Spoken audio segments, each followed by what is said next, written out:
একটি মারুফ ও মশহুর আয়াতে কারিমা পাঠ করেছি।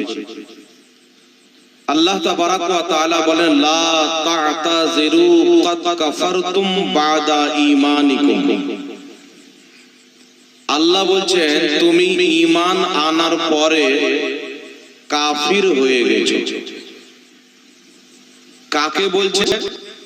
যেই ব্যক্তি ঈমান আনলো, লা ইলাহা ইল্লাল্লাহ মুহাম্মাদুর রাসূলুল্লাহ পাঠ করে ইসলামে প্রবেশ করলো, মুসলমান হওয়ার পরে, নামাজি হওয়ার পর, রোজাদার হওয়ার পর, কুরবানি দেনে वाला, দান করনে वाला, যাকাত দেনে वाला হওয়ার পরে যদি আল্লাহ বা তার রাসূল বা সাহাবা বা আহলে বাইতের শানে চুল পরিমাণে বেয়াদবি করে বা বেয়াদবিকে পছন্দ করে বা সমর্থন করে, তাহলে মুসলমান হওয়ার পরেও ওই ব্যক্তি কাফির হয়ে যায়। বলুন সুবহানাল্লাহ। সুবহানাল্লাহ সুবহানাল্লাহ। ইমাম কাজী আয়াজ রাহমাতুল্লাহ আলাইহি নিজের কিতাব শিফা শরীফের মধ্যে লিপিবদ্ধ করেছেন। ইমাম মুল্লা আলী কারি রাহমাতুল্লাহ আলাইহি নিজের কিতাব শারহুশ শিফার মধ্যে উল্লেখ করেছেন।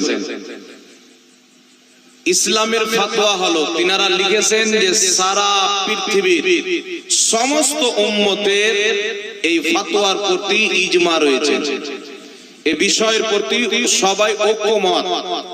যদি কোনো ব্যক্তি নবী মুআজ্জম নূরে মুজাসসাম সাল্লাল্লাহু আলাইহি ওয়া আলিহি ওয়াসাল্লামের চুল পরিমাণে গুস্তাখি করে, বেয়াদবি করে, তাহলে ওই ব্যক্তি কাফির হবে।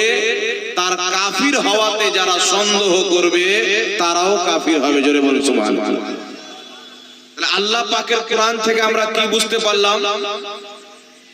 এটাই বুঝতে পারলাম যে একজন মুসলমানও কুফরিয়া বাক্য যদি উচ্চারণ করে তাহলে ওই ব্যক্তি কাফির হয়ে যায়।